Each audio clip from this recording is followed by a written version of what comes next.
గజగజ వణుకుతున్న రాష్ట్రం 28 జిల్లాల్లో కనిష్ట ఉష్ణోగ్రతలు 9.8 డిగ్రీల లోపు నమోదు. కోయిర్లో అత్యల్పంగా 5.4 డిగ్రీలు, 1946లో హైదరాబాద్లో 6.1 డిగ్రీలు, 7 ఏళ్ల క్రితం 6.3, మళ్ళీ ఇప్పుడు కూడా. ఈ నెల 18 నుంచి 22 మధ్య మరింత చలి.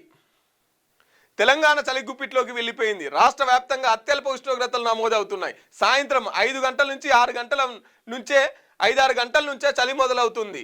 ఉదయం 8 దాటినా తగ్గడం లేదు. గురువారం రాత్రి 28 జిల్లాల్లో కనిష్ట ఉష్ణోగ్రతలు 9.8 డిగ్రీల కంటే తక్కువగా నమోదయ్యాయి. దీన్ని బట్టి చలి తీవ్రత ఏ స్థాయిలో ఉందో అర్థం చేసుకోవచ్చు. గజ గజ గజ గజ గజ ఉనికిస్తుంది. మీరు చూడుర్రి, ఎండాకాలం వచ్చిందనుకో ఎండ విపరీతంగా కొడుతుంది. వానకాలం వచ్చిందనుకో వానలు కూడా పడుతున్నాయి గట్టిగానే. చలికాలం వస్తే చలి విపరీతంగా పెరుగుతుంది. అన్నీ పెరిగిపోయినాయి. ఏది కూడా నార్మల్ లేదు, అన్ని కంట్రోల్ తప్పి విపరీతంగా అయిపోయినాయి అన్నట్టు.